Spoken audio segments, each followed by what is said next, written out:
you. Thank you so much for joining me. You know, I love learning about people doing the work, especially in places that are meaningful to me. So I'm part Puerto Rican, part Cuban. Um, Oh, nice. and so reading, about you, I was like, I get her vibe and I understand. So yeah, if you want to just maybe start off, I have a couple questions, but if you'd like to start off and give us a quick summary of who you are. Perfect. Nice to meet you, Jade. And it's awesome that you're half Puerto Rican and half Cuban. I am half Puerto Rican and half Dominican, so that's super exciting. The Caribbean woman, powerful. That's right. My name is Clara. I do a lot of things. I am like poetry, art, but also I have a digital marketing agency. I love art so much and being creative. That's why I love marketing because I can express myself and creative strategies that showcase an art and a story behind so many things, like in advertising. So that's why I really love what I do and complement each other. Other than that, I guess that I love traveling too. And traveling is one of my passions. So I also record a little bit of my travels whenever I can on social media, and that's pretty much it. Summary. I was gonna say that's definitely not it, but I get you. Yeah. Definitely a good summary. Yes, I mean, I do want to start off in talking about the culture and how that's influenced you because I think a lot of us have, can relate to growing up immersed in more than one culture, right? And what that can mean. So can you go a little bit into how your Puerto Rican cultures influence and shape your creative voice and let's start in the art in the early parts of your artistic journey, if you can. Yes. For me, it's kind of different, or not different, but it was a huge cultural shock when I first visited as an adult the Dominican Republic because in Puerto Rico we have a huge community of Dominicans, but I didn't realize that even Dominican adults that came to Puerto Rico, when they come here, it's a subculture. It's not DR. So when I went there, it was a huge cultural shock. I thought I was really immersed in the culture. I thought I had the slang. And when I went there, people were like, "Oh, are you Boricua?" And I was like, "Yeah, but I'm also like Dominican." Like I thought I was gonna be, and it was so shocking. So Yeah. I have said, you know what, there's a lot of homework that I need to do. And I started well with artists and connecting with the culture, musicians, and painting and the history of it, and had to immerse myself a little bit more than how I grew up in Puerto Rico.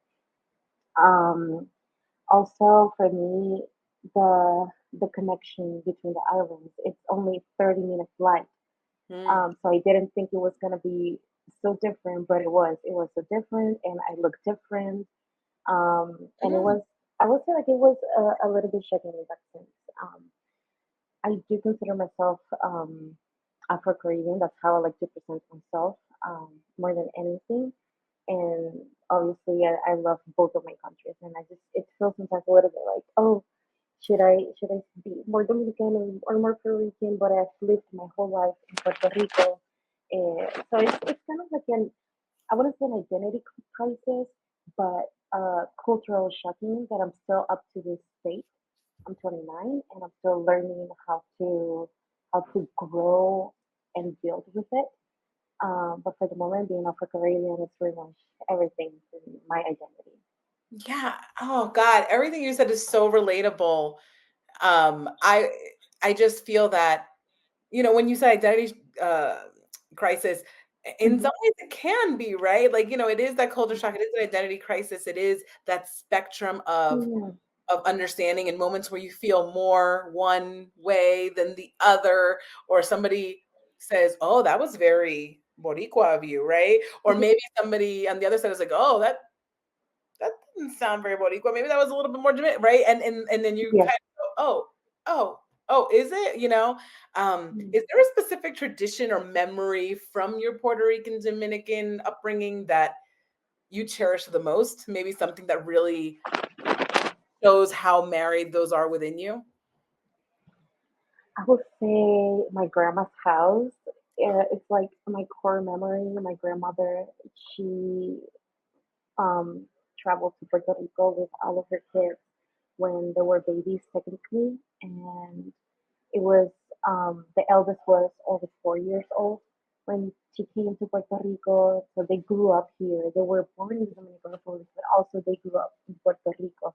And so with my grandmother, she was the only one that was an adult that came to Puerto Rico. So her culture was completely Dominican. Her food, her seasoning, her words, everything was completely Dominican. And then from the other side, we have my mom, which grew up in Puerto Rico since she was 2 years old, and all of her culture was pretty much Puerto Rican. But having that mix, it's is the most beautiful part when it comes to the holidays or the traditions that we had growing up. I just Yeah. think of my grandmother and the house. Yeah, no, that oh god, that's so beautiful, and like you said, there's those, like, subsets. Yeah, There's those I can't find a better way to describe it better than, like, there's the spectrum of how exactly, exactly. combine and how they evolve, um, and just become other versions of other things, and sometimes I like to think back and think, like, what I was fortunate enough to know my great-grandmother, and she passed when I was 14, so I was quite old, right? Yeah. To know a great-grandmother. Wow. And I sometimes think to myself, wow, what was the spectrum like for her, right? In that time with the mix of cultures that she had, the mix of places that she had. And I wonder what it was for your grandmother. Like, what was it like for her to live that and to know that very deeply as a full fledged adult, right? Exactly, exactly. And I completely get that 100%.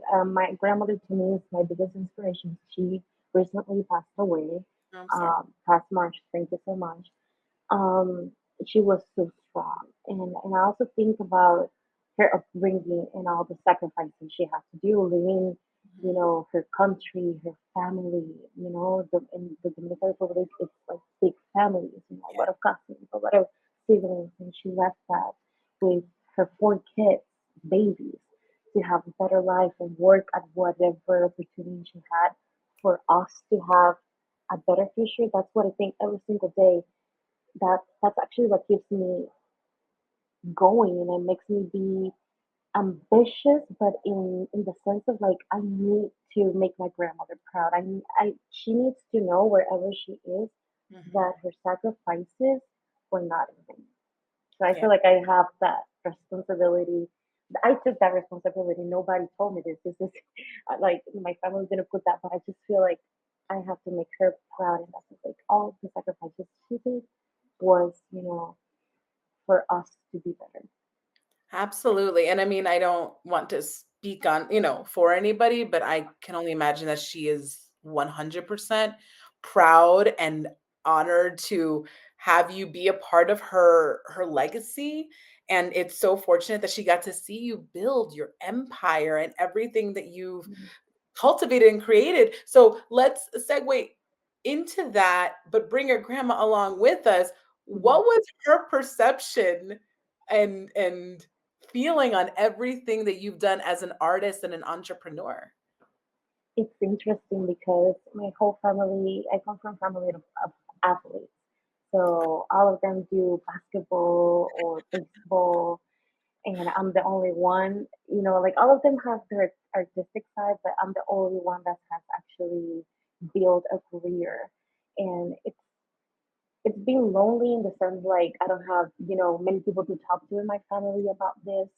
And my brother, he's super proud of me, but he doesn't understand much of what I do. But with my grandmother, she actually developed Alzheimer's, Mm, and at the end of her life, it was very much kind of difficult to communicate with her. But before that, she was super proud. I remember I told her a wild dream that I had, and it was just a random thought. We were walking past an abandoned building, and I told her like I would like to create a library here because in Puerto Rico we don't have much public libraries right. like in the United States. So I told her like, oh, I would love to do this. This building is perfect, but it's just those things that you think, but you don't have a plan or you don't actually Yeah. think that it is possible. And but she took that like when she told everyone in the family, she was like so I was like, Grandma, it was just like a random That's thought. amazing. But yeah, she was so proud. And that told me like, oh my gosh, she engages with the things that I do, and that was like that. Like I knew she always supported me, and I started poetry actually because of her. When I was a kid, she will have this small poetry books, and she would read to me, and I started learning reading with her. And it's so awesome because she never went to school. I always said, Grandma, how do you read if you never went to school? She said, I don't know. I learned on my own, and I think I got that from her.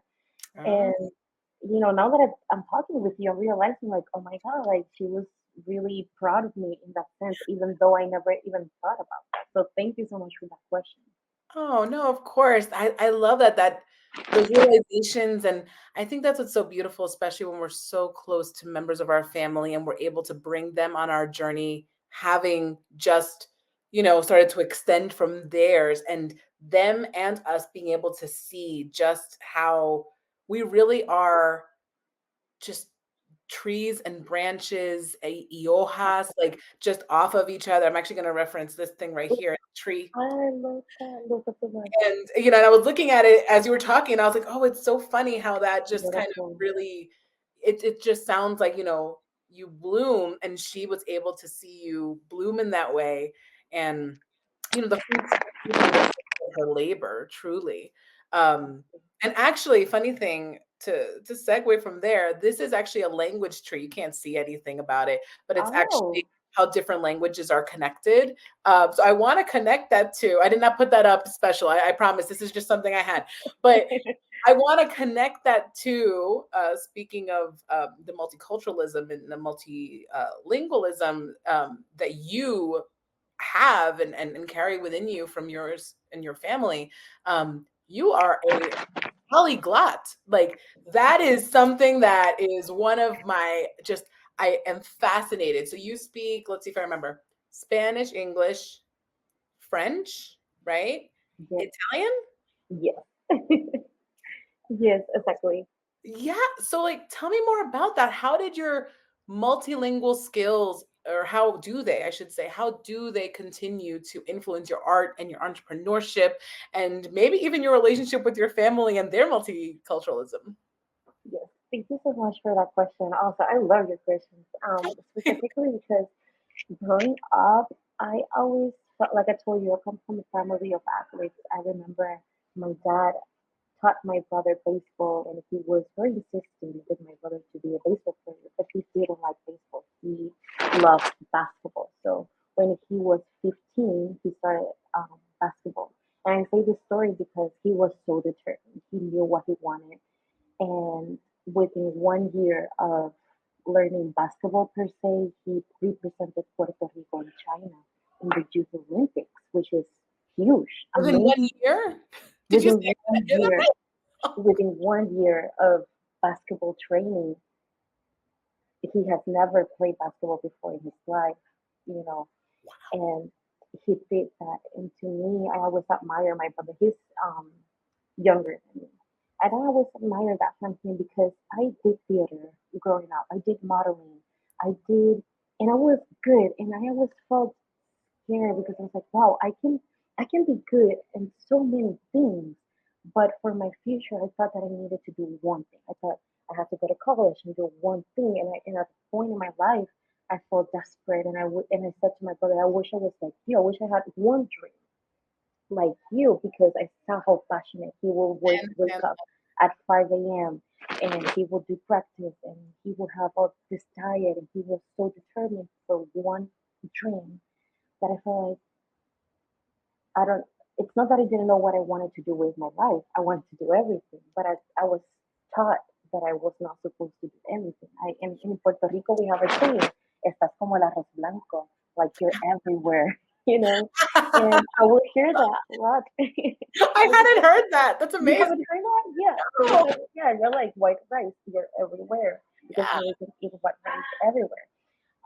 So I always grew up having that mentality that um I needed to do one thing. So being multilingual, or being um, multifaceted, I always felt like something was missing. Like I was missing something within me that I wanted to do everything. And I hated that I was good at so many things because if I was bad, it would be easy. Okay, I'm not good at this. Like math, I hate math. I'm bad at math. So that was easy. One out of the list. Right. Um, but so growing up later, after I would say after being 22 in college, when I was learning from so many people, I started saying, okay, like you can do so many other things. And normally people do their regular job and then one extracurricular thing, but I was doing so many things. Now at 29, one of my clients is I'm actually here at the Institute of Culture of Puerto Rico, Mm. and I love that everyone here have a position, like they are a lawyer, but they also dance and they are a teacher.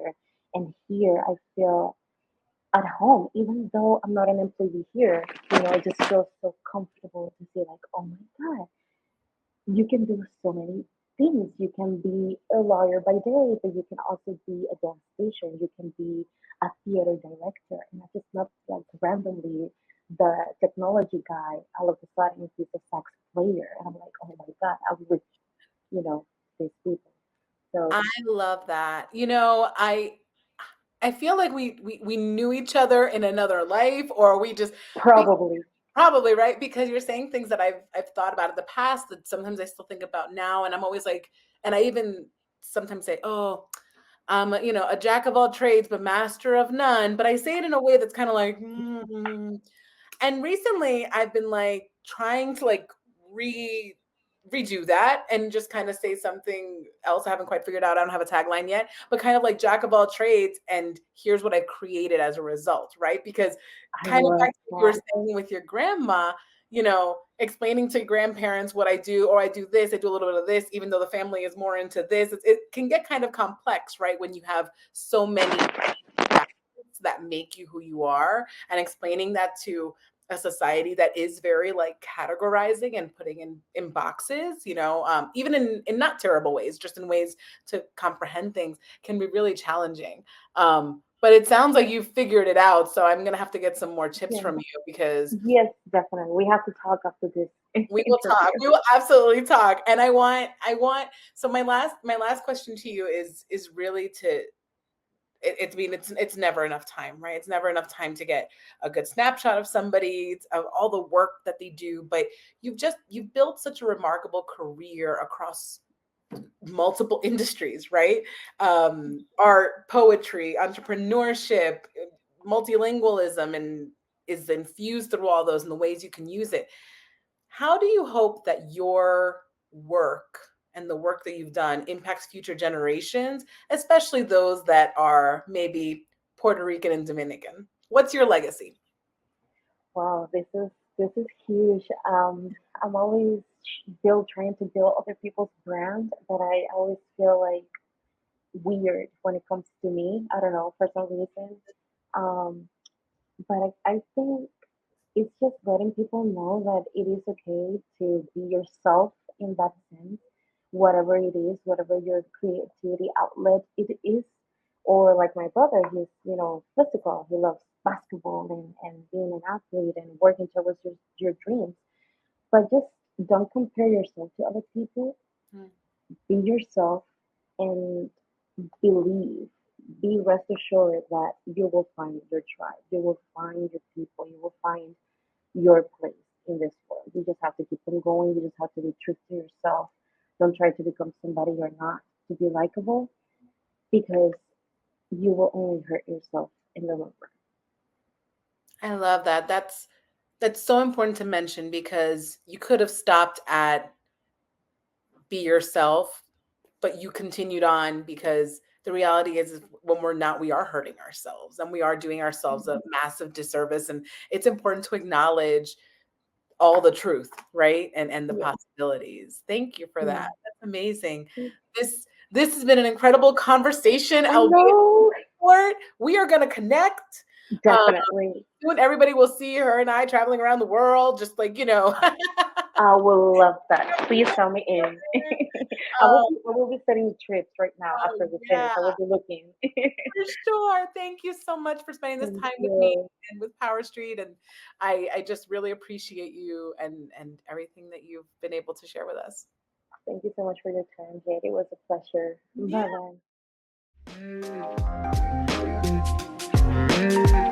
bye.